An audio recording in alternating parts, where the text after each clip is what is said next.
This conference will now be recorded.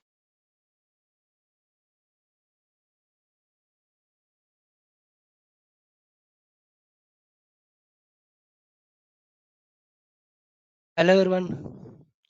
Hi guys. Good Hello. morning and good evening. Yeah. Welcome to our Selenium test automation regular classes. Before guys, I'm going to start the session. I just wanted to confirm on two things. One is my voice and other one is my screen share. I hope both are fine at my end. Can someone please confirm? Yeah, Yes. Yes, yes, yes. it is. Yep. Okay. Thank you. And also I request, so generally this go to meeting sometimes it troubles like voice or some screen share issues will be there. If you feel you are not able to listen or you're not able to see the screen or something, please try to rejoin. Sometimes it happens. Once you rejoin, everything would be all right. Okay, so that is one thing. And yeah, I see still folks are so joining in. Yeah, so don't worry. We'll get started, guys. So as today is our first day, so let's first go and see what are all topics we are going to discuss as part of today's session and also as part of our regular entire course contents wise, right? So anyway, I have shown that in the uh, kind of demo session.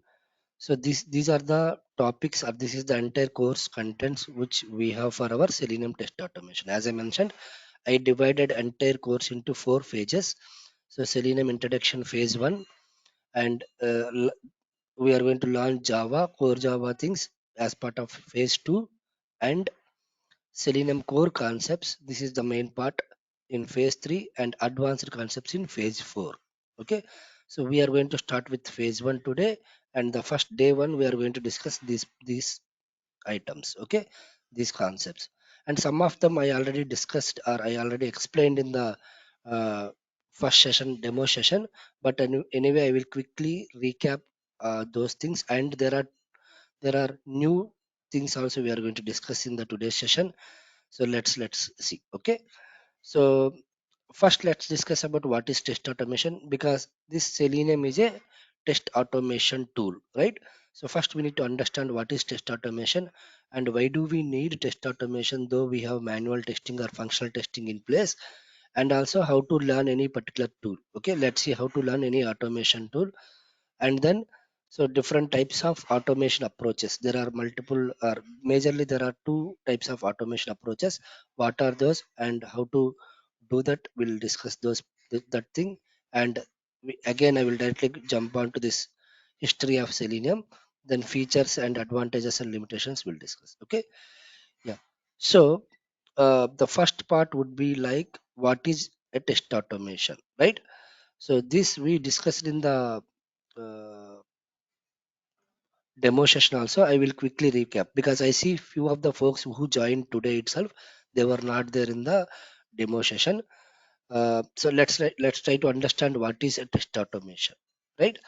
So before test automation, right, let's try to understand what is a testing or manual testing or functional testing. Okay, so generally in software testing, what we do, so our ultimate goal in software testing is to validate our application. Okay, whatever application which we are going to get, so we are going to validate our validation and verification we do, and at the end we will compare the results. There are two types of results, like expected results and actual results. Expected results are the results which we set actually. Like suppose I have a simple button in my web page. When I click on a button, so something going to happen, like some message is going to display. So what our message is going to display, right, that is my expected result. Okay, that I should be having before even clicking on a button. Okay, and when I click on it, right, that button, so on the screen whichever I see the message, right, that is my actual result. So what we do as part of testing, we will compare both of them, expected versus actual.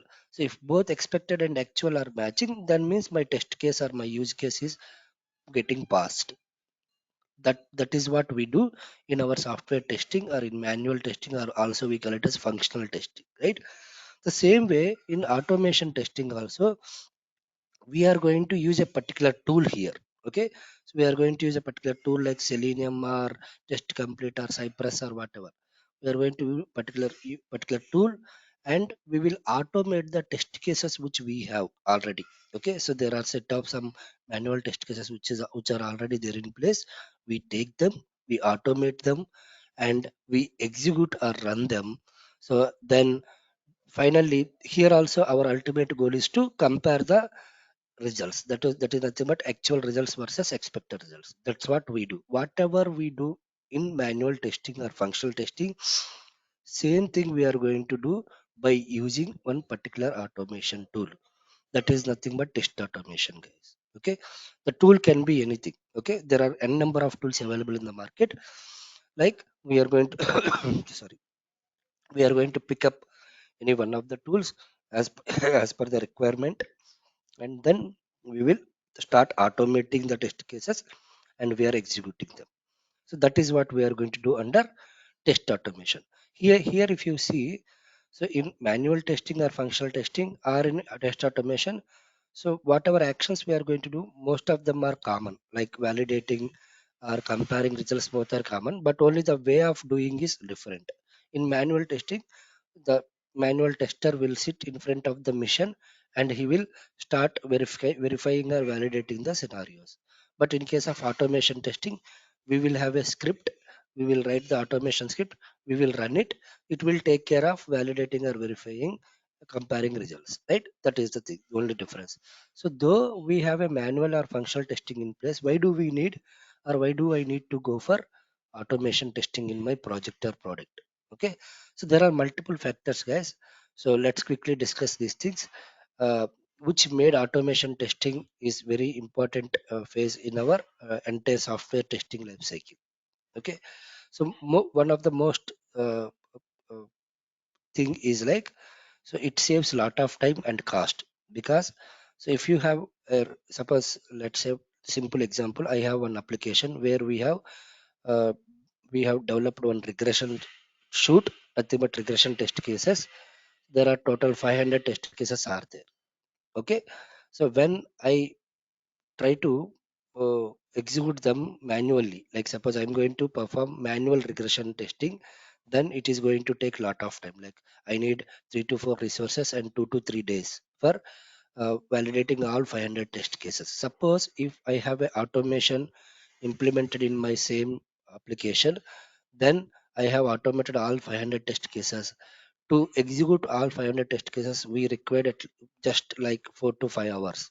Okay, because we have something called parallel execution in place in our automation. You can run the test cases in parallel as well. Okay, so that's where it saves a lot of time and cost wise, because once you have automate your entire um, regression suite, right? So to maintain your automation scripts, we don't need more resources. We need one or two automation engineers just to run the test cases and just to maintain your automation scripts. That's where you can reduce the resources cost as well. Okay, next one, obviously automation scripts are faster than the manual testing, because in case of manual testing, the user has to sit in front of the machine and he has to perform step by step. But in case of automation testing, once we start running the test cases will get executed in the remote missions, like virtual missions, where it will be running very fast, and also we have a parallel execution in place so that you can run the test case in parallel as well. And next one, wider test coverage, because you can test all the application features using test automation. Like you can cover, suppose if you take a simple e-commerce website, you can cover homepage test cases, search results test cases, shopping cart, address details, my account, checkout test cases. Like that you can cover all the application features, and results are in very reliable, guys. This is very important. Whatever test results which you get after your automation execution done, those are very reliable, because you will get, whenever any test case fail, you will get two things. One is that wherever whichever step it is failed at, you get a lot of details about what happened, and also you will get a screenshot of it. Okay, in test case we have an test automation, we have an option to take a screenshot as well, so that during our failure analysis, okay, during our failure analysis, we can easily find that particular failure, whether it is due to some script issue, or it is due to a defect, or it is due to some environment issue or something, by seeing these two things. One is the exception details or the failure details, and also with screenshot we can easily predict that what happened actually while running that particular test case. Okay, and human intervention not at all required, guys, during a test execution. So once you start test execution, you don't need to sit in front of the machine, you can work on other things, leave the mission, or generally test cases will get executed in the remote missions or the virtual missions which are located in some other place, like some other place or in cloud also. And it increases efficiency. You can effectively test all your features of the application with automation. And reusable test scripts, it is another important. You can write once and reuse your script n number of times wherever you required. So simple example, like, so you have 500 test cases. Out of all 500 test cases, first step would be logging into application. Okay, so you don't need to write that script for login to application 500 times. You can write once that login to application, you can automate that piece of code or piece of functionality once, and then you can reuse that in all your 500 test cases. That way, even during your automation script building, right, you can save a lot of time. And test frequency thoroughly and more number of cycles. That means if you have a automation testing in your project, you can run n number of times. Suppose you want to run your test cases multiple times, like morning once, afternoon, and even evening, or whenever any deployment happens in our lower environments you want to run, you can run n number of times if you have automation testing in place. Otherwise, if you don't have automation testing, you have manual testing only. Whenever you want to run, you need to allocate some resources, and they have to start performing their manual testing by sitting in front of the machine and all, right? So that is another advantage. If you have a automation testing, you can run more number of cycles and number of cycles actually. And finally, if you have a automation testing in our project or product, our application can be released to the market early. Okay, so that's what in Agile and DevOps methodologies. So all product owners or the stakeholders, they are willing to release their applications to the market early. Okay, so that is possible with automation. Okay, so these are all the factors which made automation testing is mandate in our software life cycle, guys, entire software life cycle nowadays. Because if you have automation, you can make the things faster, and also you will release your uh, products or projects to the market early. Okay, so this is all about testing, test automation, and uh, this thing, guys. What do you mean? Why do we need test automation? So next thing, let's quickly discuss about how to learn any automation tool. This also I mentioned in the demo class, but let's quickly discuss. No issues, because I see few folks are newly joined today. Let's see. See, guys. So to start learning any automation tool, okay. So if you follow these 7 basic steps, okay, then we would be master in that automation tool. Not only Selenium, guys. It's not specific to Selenium. Any automation tool which you are going to pick up and you are going to start learning, then if you follow these basic steps, 7 basic steps, we can we can be at top position. Okay, the first thing is like, so generally any automation tool is going to support one particular programming language. Like Selenium supports multiple programming languages anyway. And suppose if you take HP, QTP, or UTP, it supports VB script. And in case of other languages, other tools, right, it supports one programming language. So first we need to start learning that prerequisite programming language, whichever is there, and we need to get the basics about that particular programming language. Suppose if you take our Selenium with Java only, okay, then I'm going to start with Java, and I'm going to learn the basics of Java, like how to create a class, how to create an object to the class, how to create a method and calling the method using object. All the basic stuff I will learn in the first step.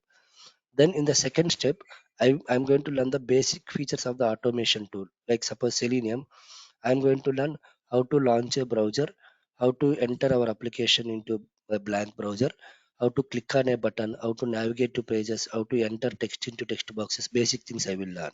Okay. Then in the third step, what I do, right? I will try to automate a simple scenario. I will take a simple scenario and I try to automate it. So then first time, anyway, when I run it, 99% of the times it will fail because of multiple reasons. Okay. So generally what we do, we'll try to uh, make that work. We'll try to fix some issues here and there and we'll try to make it better. Sometimes generally people what they do, right? They will try for one or two times. If still the issue is there, then what they do, they stop learning. I mean, they stop it and they don't learn from there, right? So but what the suggestion here is like, so whenever your first script fails, don't stop here there itself. So go for the help and search in the Google and get the proper fix for that particular failure and try to make that work. Okay. Once your first automation scripts is working fine without any issues, then you will gain confidence also. Then you can start working on other things and then. So generally people don't do that. So even if you try for three times or four times, still your script is failing, don't stop there itself and get help from your friends or others and colleagues and then try to make that work so that once your first script is passed, sorry guys, first script is passed, then we are in a good shape to start learning other things, right? So in the fourth step, we will search and then we will try to make that work. And in the fifth step, what we do, so in the initial first and second step, we just learn the only basics of the tool and programming language, right? In the fifth step, we are going to explore both. Like we are going to learn other features of the tool and other features of the programming language. And then we'll do a very practice. I mean, we'll practice a lot, and then finally we'll improve our work during our uh, uh, learning. Like we will take a lot of other examples and try to automate and then do it. So that's way. So once we follow these seven basic steps, right, we can learn any automation tool. Okay, that is what we are going to do anyway. So these are the steps we need to follow. The next one, let's try to understand what are all different types of automation approaches we have in test automation, guys. Okay, so this we did not discuss in the demo class or something. This is the new topic which we are going to discuss here today. Okay, yeah, sorry. So generally, there are two types of automation approaches we have in the test automation. Suppose let me take a simple notepad and explain. So different types of automation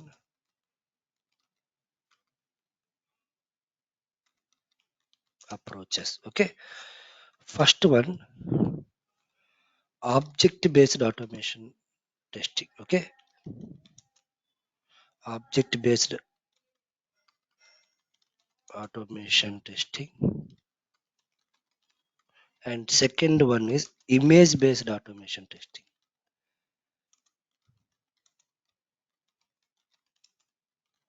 Okay, so let's try to understand what is object based automation testing first. So if you see the tools which we are going to learn, right? I mean, even Selenium is going to come under object based automation testing approach, and there are some of the tools like uh, let me first put some examples here. Selenium test complete, HPUFT, Cypress. All these are object based automation tools, guys. And there are image based automation tools are there like there is some tool called eggplant. Okay, and eggplant and apply tools and securely script. Like this, there are multiple tools. Okay, so let's try to understand the difference between these two. So object based and image based. So here, whenever we are going to automate anything, okay, so let's take one simple example. Suppose I am going to automate very basic application like let's take a LinkedIn page. Okay,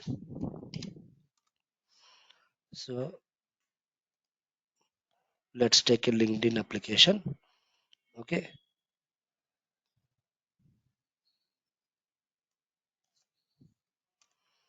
ideally it should be a login page, right? So suppose if you see, this is the home page of LinkedIn.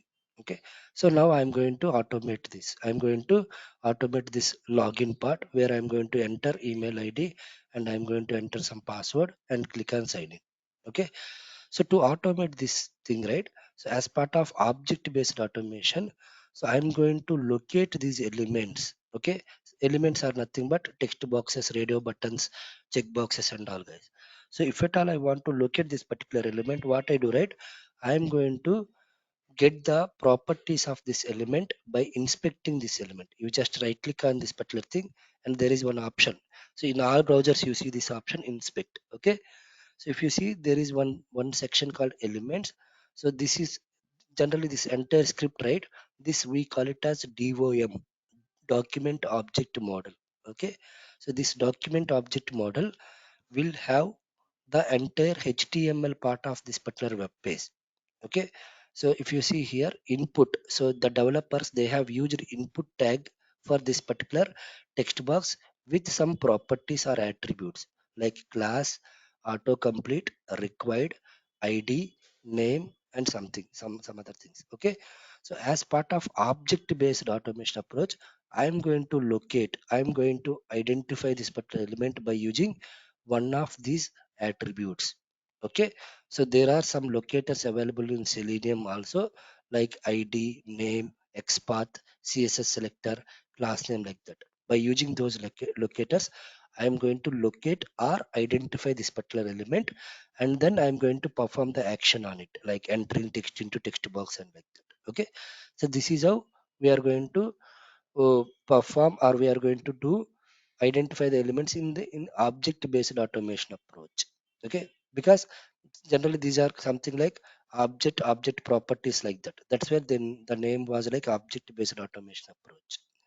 And in case of image based automation approach, right, we don't need to worry about this elements part or these properties or attributes. What they do, right, so they take a simple image. Okay, so they take something like, suppose see, they capture the image of this particular thing and they use this image to identify this particular element, and they write script to perform an action on it, like something like that. Okay, so in case of image based automation approach, okay, we are going to identify the elements or the buttons or something by images. Okay, so that is the major difference between image based automation tool and object based automation tools, guys. In case of object based automation tools, we are going to identify the elements by using object properties, and in case of image based automation approach, we are going to identify the elements by images. We have to take the images first, capture the images and then write a script. Okay, there are both, I mean both sides are there, like advantages and disadvantages of both of them. Like, so in case of image based automation tool, right, so there is no limitation for the technology which the application using. Suppose in case of image based automation tool, right, so you can automate any application. It's not like web application or windows based application. You can automate even command line based applications or mainframes, or anything can be automated using image based automation tool. Okay, because it is not going to understand what technology they have used, the application technology. It is just going to identify the elements by using images, right? So whatever technology behind the screen, it doesn't matter for image based automation tools. It will simply capture the image and click on it or enter some text into text box, whatever the action we are going to perform, it will do it. Okay, there is there is no there is no limitation here for the application, whether it is a web application or windows based application or mainframe or console based application or whatever. So but when it comes to object based automation tools, so these are bound to basically like web based applications. Okay, that means it can automate only web applications, because it has to identify the elements or the buttons or something by using the objects of that particular element, right? And the other, this is not a hard limitation anyway, because nowadays most of the applications which we have in the market are web applications, right? So because internet has spreaded across the world, so if at all you want to access your application anywhere from the world, we need to have a web application, right? So that's where. So and other limitation here is like, so in case of image based automation tool, whenever you are running your automation script, right? So your application, whatever application you are targeting, that application should be upfront and showing in your screen. That means, suppose, just a moment. So if you same application, suppose LinkedIn application, you are automatic. So in case of image based automation tool, right? Image based automation process, whenever you are running your script, it this screen should be visible. Otherwise it cannot identify the image, because it is identifying the elements by images, right? So otherwise it cannot identify. But in case of object based automation approach, right? So though your screen is not visible, even if you minimize your browser, you can run your automation scripts, because it is not going to identify the elements by images, or it is not going to compare by images, because it is going to take the elements by object properties and then perform the actions. Okay, that is another advantage of object based, because you can run your automation scripts even by minimizing your browser, it will run, because it is not going to your screen should not be visible. But in case of image based automation testing, your screen should be upfront and visible, then only those tools can identify the images and then perform the action. And in between, suppose whenever you are running your script or something, there is some pop-up came or something came, okay, some other application opened. Okay, so that time, in case of image based automation approach, your scripts will fail, because your your particular image will be blocked by some other screen or some other application. So that is other disadvantage we have. Okay, but this object based approach, those kind of limitations we don't have. So even your browser is minimized, your script will run.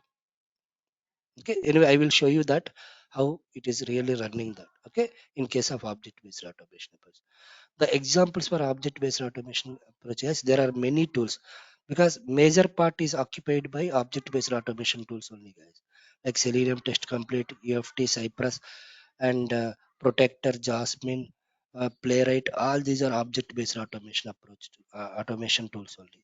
And very less tools are there for image based automation tools, like Eggplant from Test Plant, and Apply tools, one of the image based automation tools, and Sickly script, this is open source, but this is very small tool. Like this, there are very less tools we have under image based automation testing. But we need to understand actually what is the difference between uh, object based and image based. Then only we will go and learn this particular Selenium. Okay, yeah. So this is all about the different types of automation approaches we have in the current market, and our tool, whatever we are going to learn, right? Selenium is going to come under, or is going to fall under, object based automation testing approach. Okay, yeah. So moving to the next thing, let's see. This is done. Let's try to start with, anyway, introduction to Selenium and all. I will discuss after this history about Selenium, guys. Okay, Let's try to see, or let's try to understand the history about Selenium. When it came, who developed, what are all the years involved in this entire history of Selenium.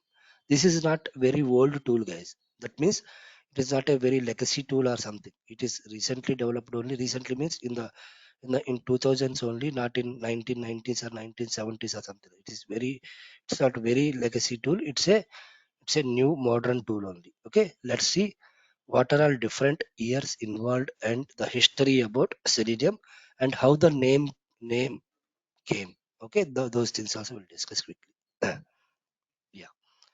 So if you see this slide, so these are the major years involved in the history of Selenium. Okay, the first version of the Selenium, that is nothing but Selenium 1.0, or we also call it as Selenium RC, that was released into the market in the year of 2004. Okay, the first year for the Selenium history is 2004, and which was developed by the person called Jason Huggins. He was working in the company called ThoughtWorks. Okay, so there is a company called ThoughtWorks. This still that company is there. Still this person is there, but this person is not there in that company. He's working for some other robotic automation, but he was the person who developed and released the first version of Selenium into the market in the year of 2004. Okay, and that they named it as Selenium 1.0, or also they called it as Selenium RC. RC is nothing but remote control. Okay, and in the year of 2006, after 2 years, there is one person called Simon Stewart. Okay, he was the person who he was working in a company called Google. I mean, in Google company as a software engineer. He started working on one project called WebDriver. So in the year of 2006, he started working actually. He did not release anything to the market. He started working on project called WebDriver. Okay, which is related to Selenium only. So which is a more object oriented tool. He started working, that is called WebDriver. Then in the same year 2006, there is one person called Shinya Kastani. He released another component of Selenium called Selenium IDE. Okay, so as I mentioned it, there are four components in Selenium, like Selenium RC, IDE, WebDriver, and Selenium Grid. So Selenium IDE is a browser plugin. So initially he released a plugin for Firefox browser only. Now anyway we have for Chrome and Edge also. Okay, but initially they released for only for Firefox, and he donated that component to the Selenium open source project. Okay, so that Selenium open source project was started by Jason Huggins initially. So he donated to Jason Huggins. Then now till that 2006, we have two components in Selenium. One is Selenium RC and Selenium IDE. This one.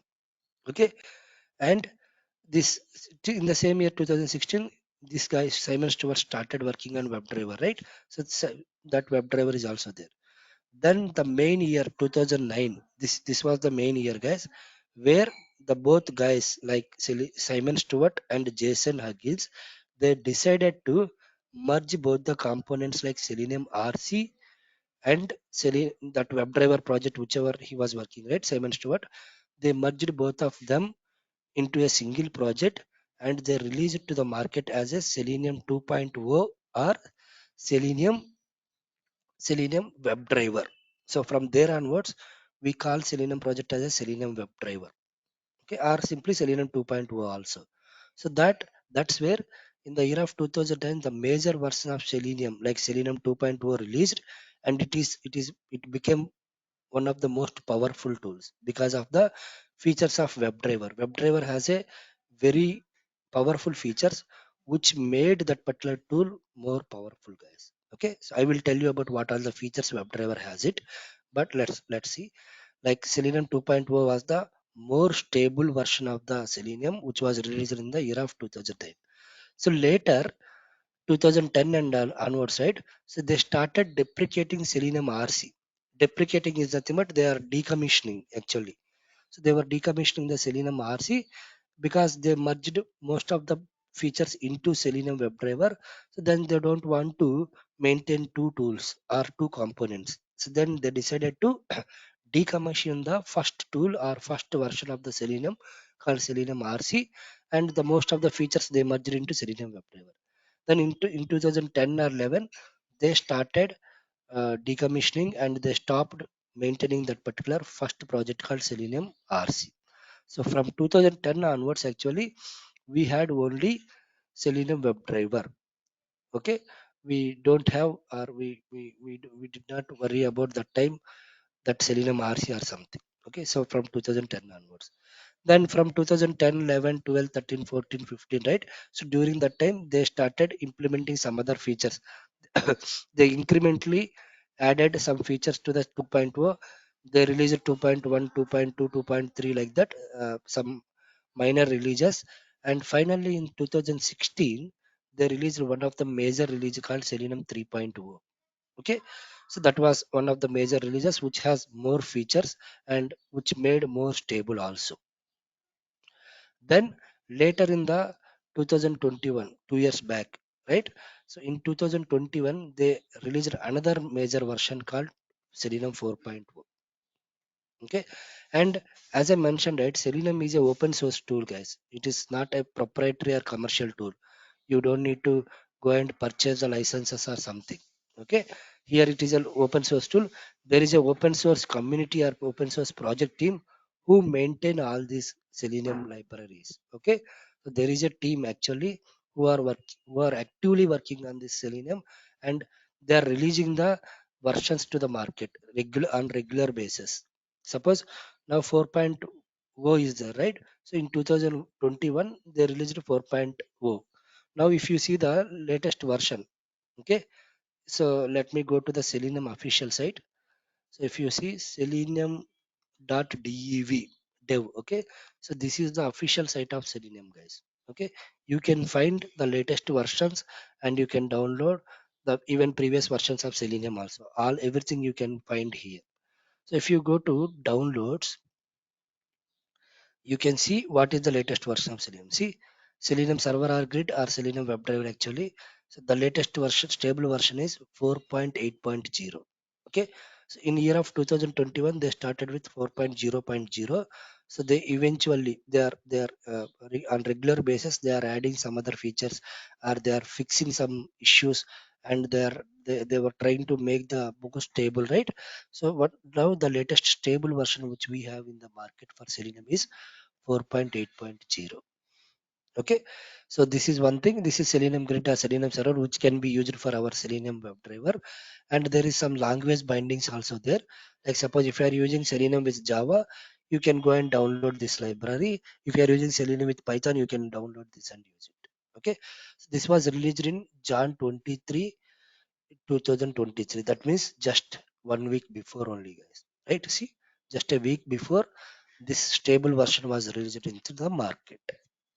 Okay, that's how you can find the latest version and whatever you want to download, you can download from here only, guys.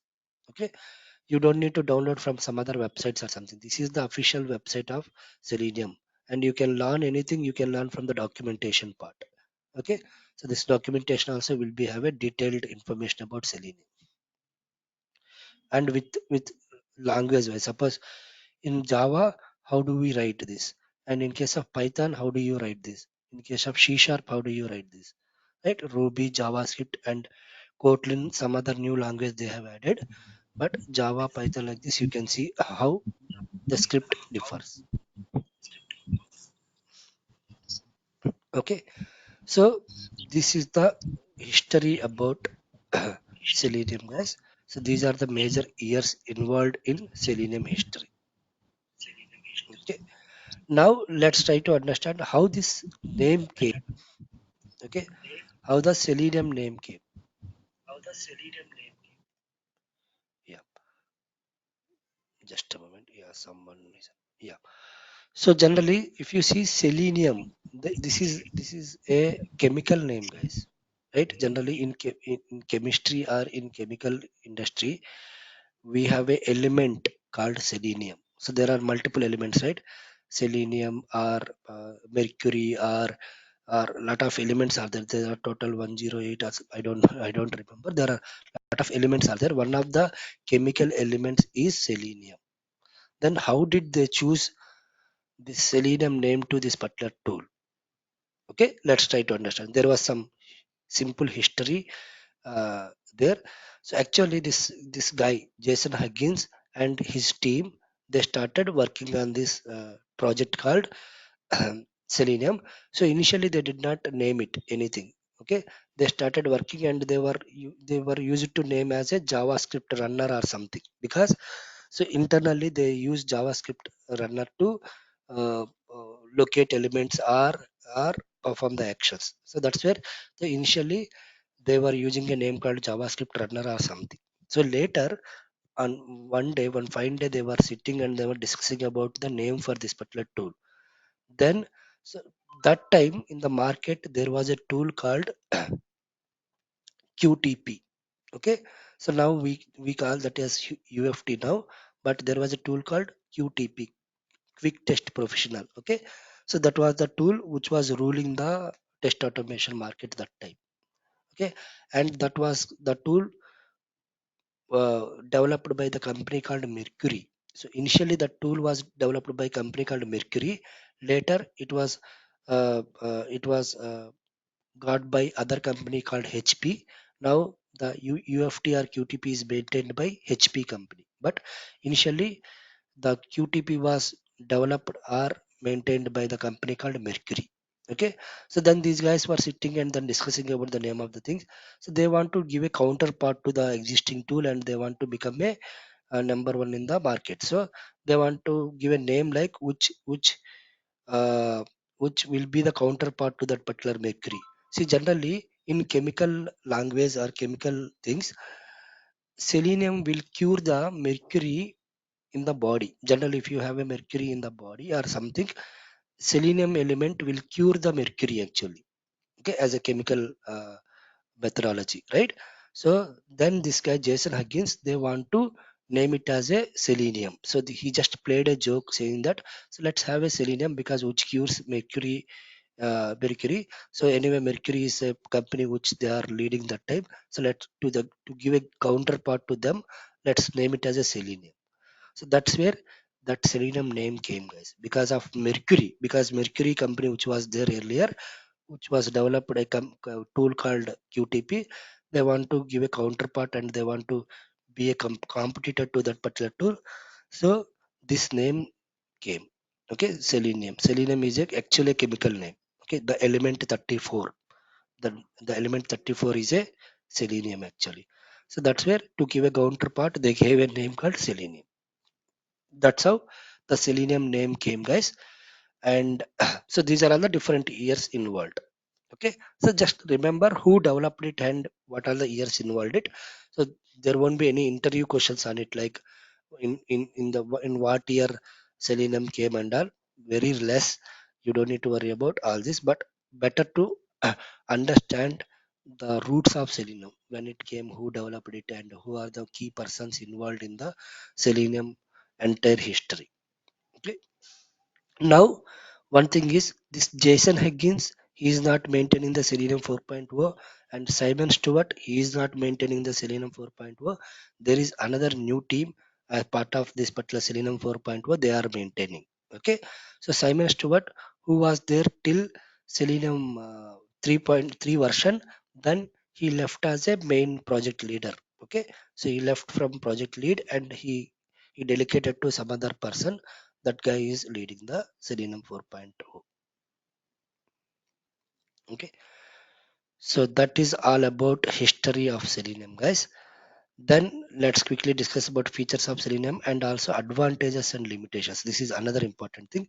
Features, anyway, I have discussed in the demo session. Anyway, let me quickly go through what are the features we have. Okay, so as I mentioned, right, Selenium is not a single tool, guys. It is a four different components. It has four different components: Selenium RC, IDE, WebDriver, and Selenium Grid. Selenium RC is no more anyway. We don't need to worry about this. And Selenium ID is a plugin. It's a just recorded playback tool. You just this is for only for learning purpose, guys. This Selenium IDE tool we are not going to use in a real-time project implementation. So this is first just for learning purpose. Okay, and Selenium WebDriver is the main tool. This is the one which we are going to use as part of our real-time test automation. Okay, and Selenium Grid also we will use as part of our distribution test automation. So that means out of four components, we need to more focus on only two components: Selenium WebDriver and Grid. Selenium ID just we can learn how this works and how can we record and how can we play back. And Selenium RC we don't need to worry about it because it has been deprecated. We don't have anything to learn also. Okay, yeah. Next thing, architecture. These are not. We'll discuss in the tomorrow's class. The features or advantages of Selenium, guys. So let's try to understand advantages and limitations for today. And tomorrow we'll discuss the architecture behind Selenium RC and Selenium WebDriver. We'll discuss. Okay. So these are the advantages or the best features of Selenium, and which these different advantages made Selenium one of the most popular tool in the market, guys. Okay. So this anyway I mentioned in the demo session also, but let me quickly recap these things. Okay. So first and foremost thing is it's a open source tool. Selenium is a open source tool. That means the source code of this particular Selenium is open to all. Okay, it's not restricted to anything, or you don't need to even log in, guys. So if you see the site, right, that the liberty they are giving.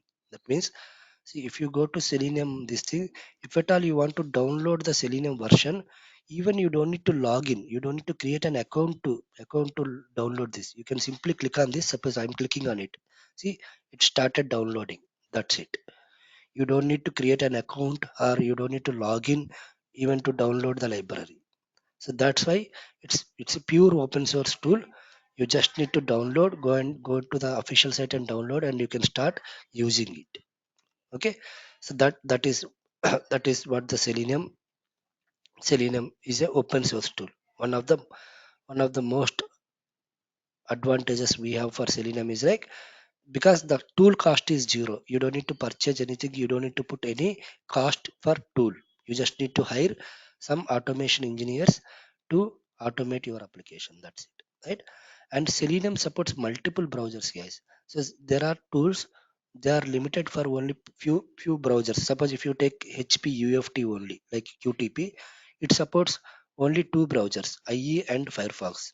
Okay, initially it was supporting only IE very starting days. Later they extended to Firefox, but Selenium supports multiple browsers. That means the major browsers which are available in the market, it supports all the browsers like Google Chrome, Mozilla Firefox, Microsoft Edge or IE, Opera browser, and Apple Safari as well.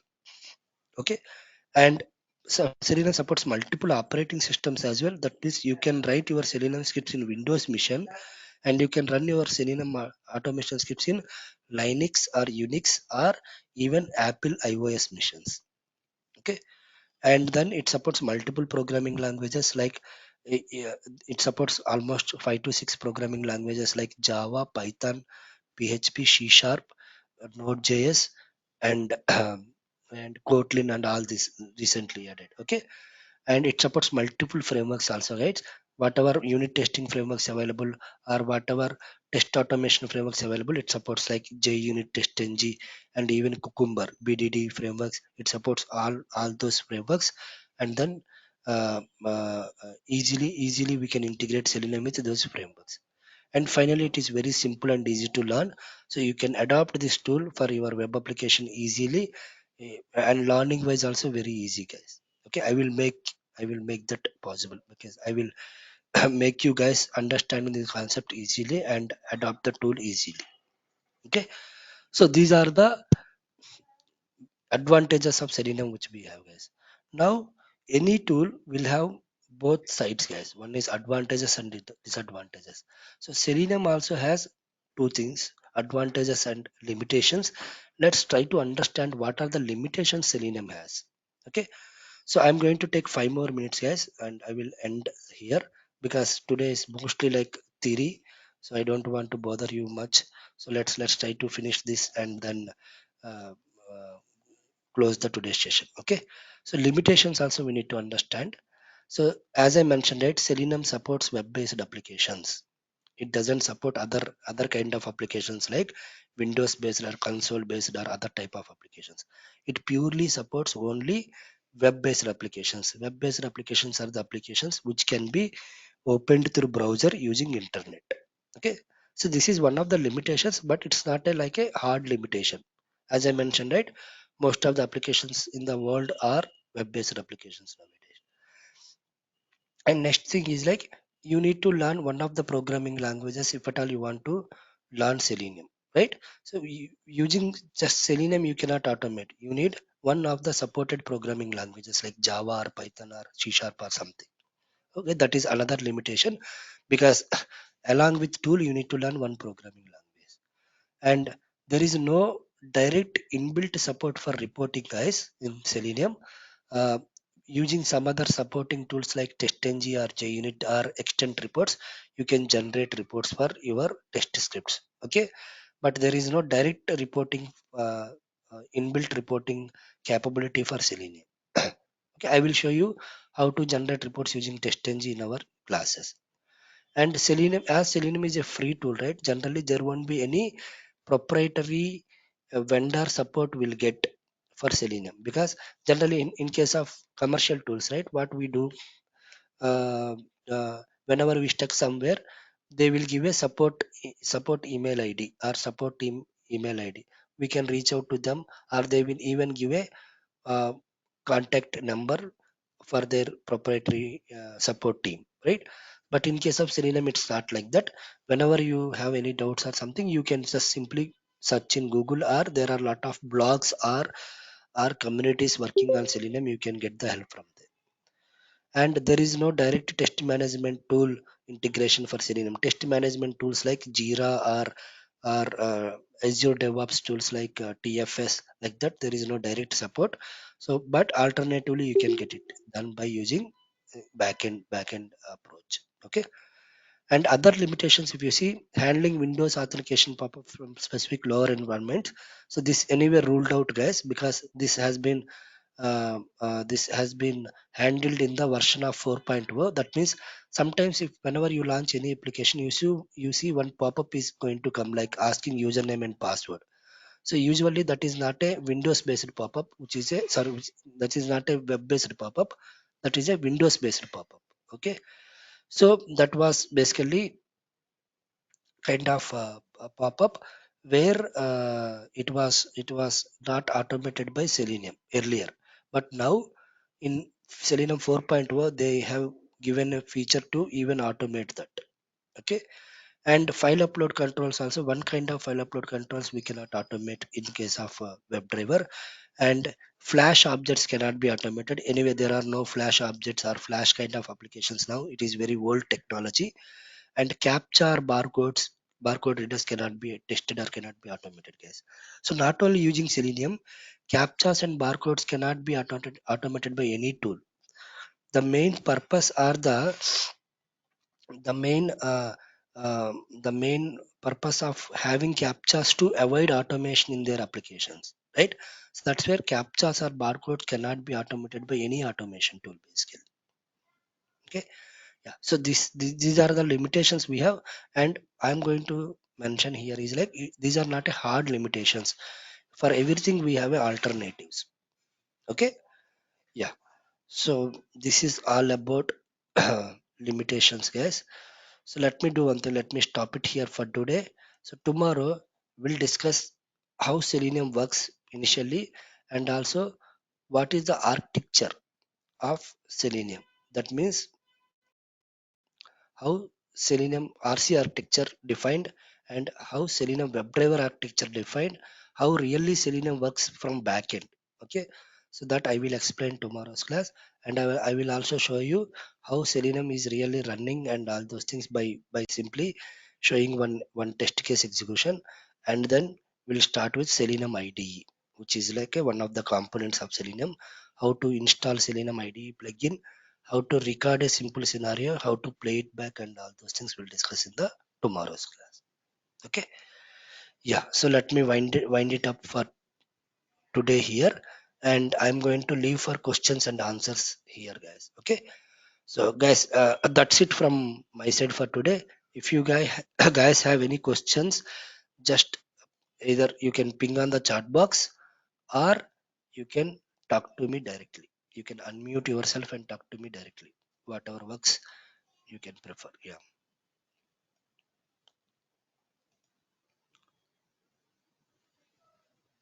Any questions on today's class or last demo class or anything can be put together, guys. It's your wish.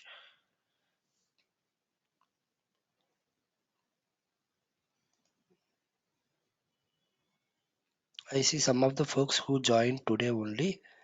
Uh, anyway, you will get a recorded session daily, guys. And yesterday, I mean not yesterday, whatever demo session which we had it, that recording also you will get it. Okay. And please cooperate career IT team with your email IDs or phone numbers so that they will share all the details with you. Like so, daily recorded video sessions will be shared by the end of the day so that you can recap whatever you learned that day. Suppose whatever this entire session is recording, so you will get the details. Okay. I mean, at the end of the day, mostly in the afternoon itself, you will get it. So you can recheck again.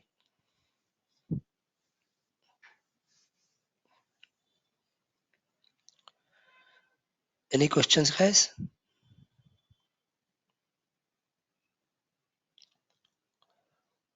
If there are no questions, then I can understand two things.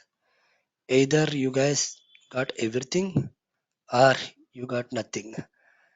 These are the two things. I hope you understand the concepts. Sorry, someone wants to talk.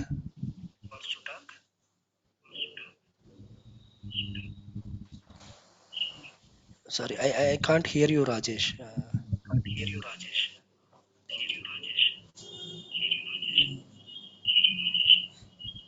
And there is some echo also. Okay, let me mute it. Okay, don't worry. Anyway, it's just starting, right? Today's session. And today also it was purely kind of a theory concepts I explained. So from tomorrow onwards, it will be pure practical sessions, guys. Like I'm going to start Selenium IDE and I'm going to show you how to install it, how to record it, and all those things will be like a pure practical sessions.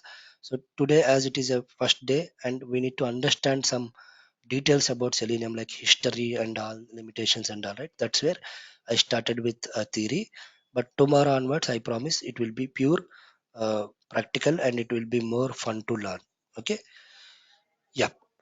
Let's see. We did not get the recorded classes yet. Okay.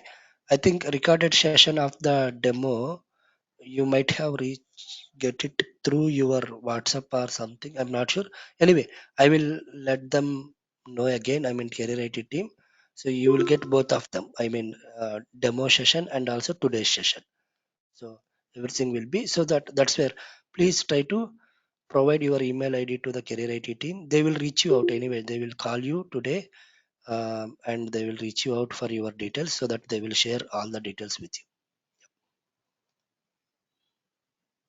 And also sending it in a drive would be great. Yeah, so that's what they are going to do actually. So what they will do, right? They will create one Google Drive and they will keep on adding the recording files. Like today's recording file will be added to that drive and you will be given access to that Google Drive so that you don't need to worry about different links. Directly daily you can go to that drive and then you can find daily video recordings there. They will keep on adding that in that place, that drive actually.